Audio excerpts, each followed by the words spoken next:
Roma, 1595.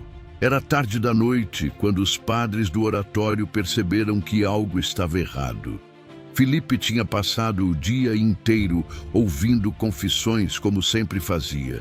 Tinha recebido visitas, abençoado jovens, rido, porque Filipe Neri sempre ria. Mas à meia-noite começou a sangrar e não parou. Quando Barônio, seu discípulo mais fiel, se ajoelhou ao lado da cama e pediu que ele abençoasse os filhos espirituais antes de partir, Filipe já não conseguia falar. Levantou a mão, fez o sinal da cruz no ar e morreu. 80 anos de vida, 60 deles dedicados a Roma. A uma cidade que ele chegou sem dinheiro, sem família, sem planos, e que ele transformou por dentro, não com sermões inflamados, nem com decretos papais, mas com uma coisa que ninguém esperava de um santo: alegria. Existe uma pergunta que perseguiu os teólogos da sua época e que ainda hoje não tem resposta. Como é possível que um homem que dormia no chão de catacumbas, que jejuava dias inteiros, que chorava de amor a Deus até o amanhecer, como é possível que esse homem fosse o mais alegre de Roma? Como é que a santidade mais profunda que aquela cidade havia visto em séculos tinha o rosto de alguém que simplesmente ria? Essa é a história de Filipe Neri, o homem que provou que a alegria não é o oposto da fé, que ela não é leviana, nem superficial, nem fuga do sofrimento, que ela é exatamente o que acontece quando alguém entrega tudo e descobre que o que recebe de volta está no plano de Deus. Filipe nasceu em Florença em 1515, numa família de posses modestas. O pai era tabelião. A mãe, Lucrécia, morreu quando ele ainda era criança. Cresceu com a madrasta, e os biógrafos sempre ressaltam que ela o amou como se ele tivesse saído de dentro dela, o que nos revela muito sobre quem Filipe já era desde cedo. Desde menino tinha um apelido: Pipo o Bom. Não era título, era constatação. Aos 8 anos brigou com a irmã e a empurrou escada abaixo. Pouco depois, tentou pular nas costas de um burro carregado de frutas e caiu num poço fundo.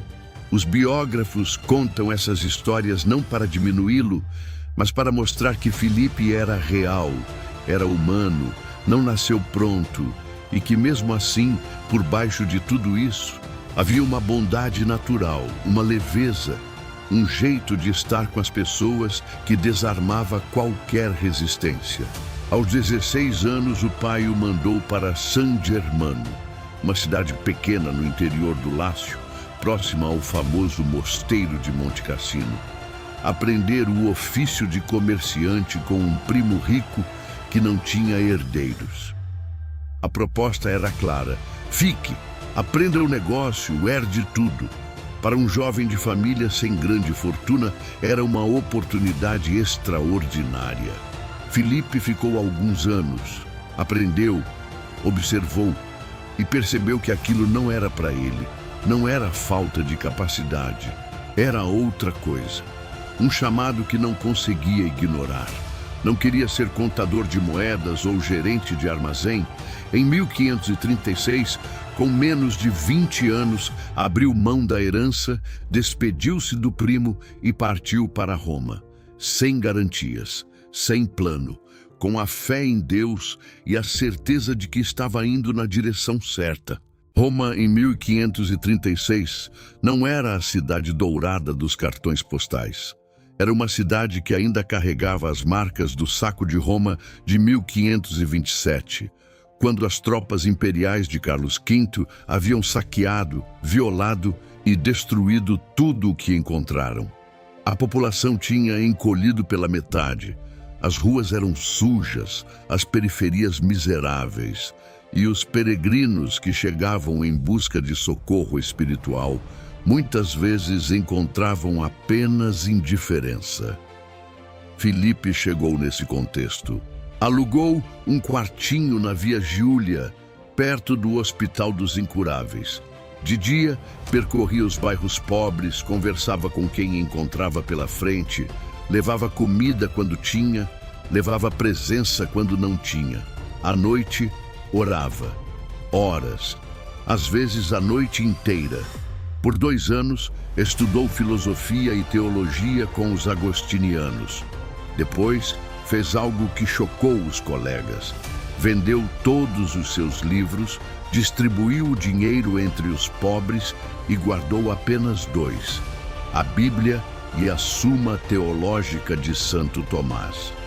Desde aquele dia, dizia, somente Deus haveria de ocupar seus pensamentos. Foi nesse período que aconteceu algo que ele nunca esqueceu e nunca explicou completamente. Em 1544, na véspera de Pentecostes, Filipe desceu às catacumbas de São Sebastião para orar. E lá, no escuro daquele túnel, onde os primeiros cristãos tinham se escondido séculos antes, ele sentiu uma presença, uma luz, um calor que entrou pelo peito e não era natural. Caiu no chão. Quando acordou, tinha dificuldade para respirar e sentia o coração bater fora do ritmo, como se tivesse algo grande demais dentro dele. Quando seu corpo foi examinado após a morte, constataram que 2 costelas estavam quebradas.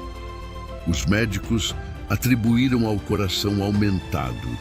Filipe atribuía ao Espírito Santo.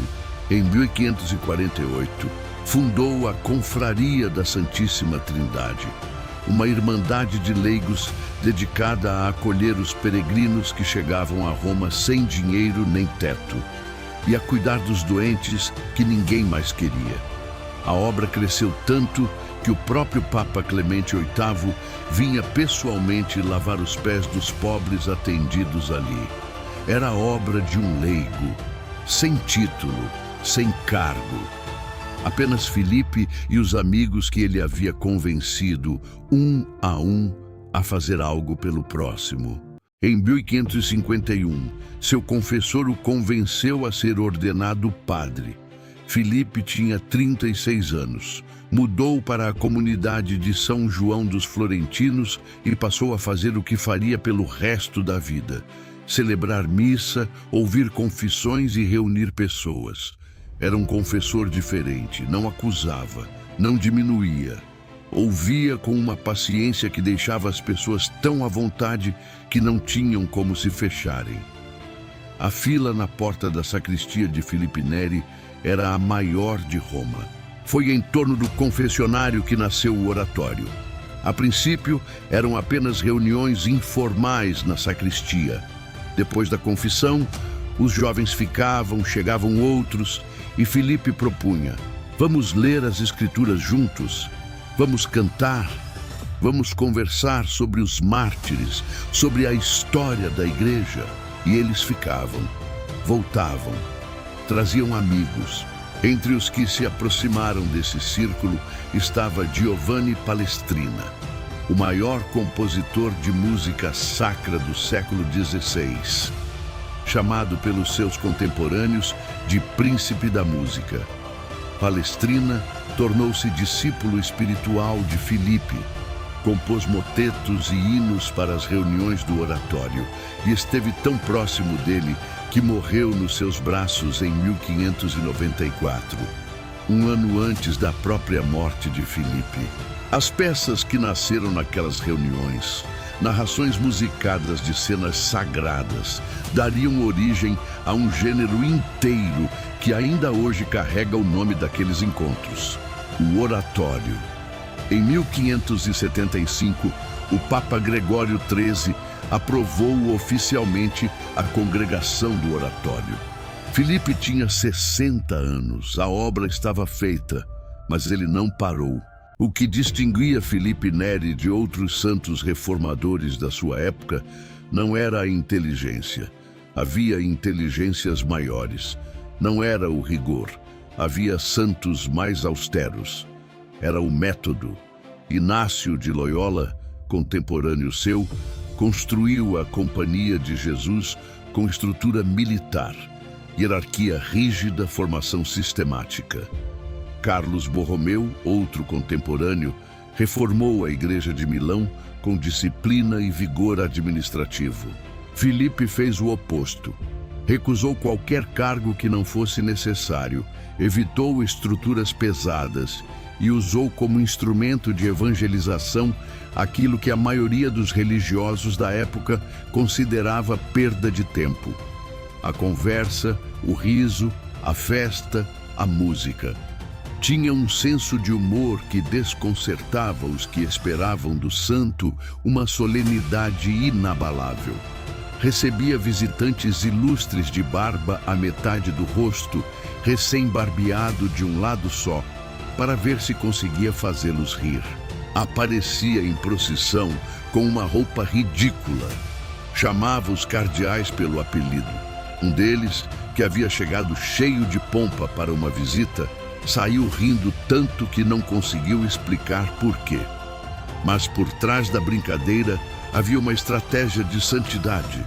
Filipe acreditava que a alegria era uma forma de defesa espiritual. Um coração alegre resistia à tristeza do pecado. Um coração alegre era mais difícil de seduzir pela melancolia e pelo desespero. E ele tinha uma frase para isso que ficou célebre: "Longe de mim o pecado e toda a tristeza." Esse método custou. Houve períodos em que superiores desconfiaram dele, que os exercícios do oratório foram suspensos por investigação eclesiástica, que acusações de irregularidade chegaram a Roma. Filipe não revidou, obedeceu, esperou. E quando a aprovação veio, aceitou sem drama, como quem sempre soube que estava servindo a algo maior do que ele mesmo, e que esse algo não precisava da sua defesa para sobreviver.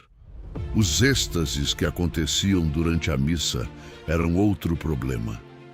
Filipe tinha visões, levitava, entrava em estados de contemplação tão profundos que os assistentes precisavam segurá-lo para que não caísse. Ele pedia que rezassem junto para distraí-lo, para que conseguisse terminar a celebração. Uma santidade tão grande que transbordava pelo corpo. No final da vida, depois dos 75 anos, retirou-se quase completamente do mundo externo. Ficou no confessionário. Era o que ainda podia dar e entregava tudo de si. No dia 25 de maio de 1595, Corpus Christi, naquele ano, Filipe passou o dia como sempre. Confissões, visitas, oração. À noite, disse a um dos padres: "Finalmente terei de partir." Ninguém levou muito a sério. Filipe sempre dizia coisas assim. Mas à meia-noite começou a hemorragia. E nas horas seguintes, enquanto Barônio, seu discípulo mais fiel, primeiro padre do oratório e futuro cardeal, lia as preces ao lado da cama, Filipe deixou o mundo do mesmo jeito que tinha vivido nele, em paz, sem alarme. Levantou a mão com esforço, fez o sinal da cruz no ar sobre os filhos espirituais reunidos ao redor. E foi essa a sua última mensagem, seu último gesto. Foi canonizado em 1622, apenas 27 anos após a morte, na mesma cerimônia em que foram proclamados Santos Inácio de Loyola, Francisco Xavier, Teresa d'Ávila e Isidro Lavrador. Era uma geração inteira de gigantes, e Filipe estava entre eles. A congregação do oratório se espalhou pelo mundo. Chegou à Inglaterra, onde o cardeal John Henry Newman, um dos maiores intelectuais católicos do século XIX, se converteu ao catolicismo e fundou um oratório em Birmingham. Chegou ao Brasil, onde os padres oratorianos tiveram um papel fundamental na formação intelectual e religiosa nos primeiros séculos coloniais. O padre Bartolomeu de Gusmão que tentou construir um balão de ar quente no início do século XVIII, era oratoriano. O próprio formato que Filipe inventou, reuniões de leitura, música sacra e pregação fora do ambiente litúrgico formal, moldou o que entendemos hoje como evangelização leiga. A ideia de que a santidade não precisa de hábito nem de mosteiro, que ela pode acontecer numa conversa de esquina ou numa reunião de jovens cantando hinos, é um dos legados dele.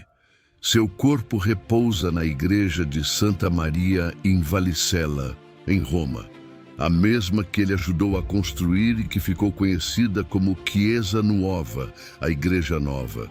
Ainda hoje, quem vai a Roma e entra ali, encontra a capela com seus restos mortais. E ao redor, os registros dos que ainda hoje continuam pedindo sua intercessão. Seu coração enorme, que as costelas mal conseguiam conter, continua batendo. Em cada oratório que ainda existe, em cada jovem que encontrou a fé, mesmo longe do rigor de um mosteiro. São Filipe Neri viveu 80 anos numa cidade que havia conhecido o pior de si mesma. O saque, a corrupção, o abandono dos pobres, a frieza religiosa que se esconde atrás do cerimonial. Uma cidade onde a igreja ocupava palácios e os pobres dormiam nas ruas. Onde os cardeais disputavam poder e os peregrinos morriam sem teto. E ele não respondeu a isso com indignação ou com discurso. Não escreveu manifestos, não fundou movimentos de protesto. Alugou um quartinho, desceu às catacumbas para orar e foi encontrar as pessoas onde elas estavam. É tentador imaginar que a santidade tem cara de sofrimento, que um homem verdadeiramente próximo de Deus deve andar cabisbaixo, falar em voz baixa, evitar o riso como se fosse leviano. Filipe Neri é a prova histórica de que isso não procede. A profundidade da sua contemplação era real. As catacumbas, as noites de oração, as costelas quebradas pelo coração que cresceu são documentados. Mas toda essa profundidade não produziu introspecção, fechamento, produziu abertura, produziu um homem que a cidade inteira queria perto. Há uma frase que ele repetia e que os seus biógrafos preservaram como resumo de sua obra. Se quisermos nos dedicar inteiramente ao próximo, não devemos reservar a nós mesmos nem tempo nem espaço. Não eram palavras soltas a esmo. Era como Filipe Neri vivia. E você já viveu aquele momento em que um encontro simples, uma conversa, uma reunião de pessoas que buscam a mesma coisa, tocou seu coração de um jeito que nenhum sermão formal havia conseguido? Como foi? Conta nos comentários. Se esta história tocou você, ajude a levar adiante. Curta o vídeo e se inscreva no canal. Cada inscrição faz com que mais pessoas encontrem essas histórias que o tempo quase apagou, mas que servem de exemplo até hoje. Nos vemos no próximo vídeo, com mais uma história que atravessou o tempo para chegar até você. São Filipe Neri, rogai por nós.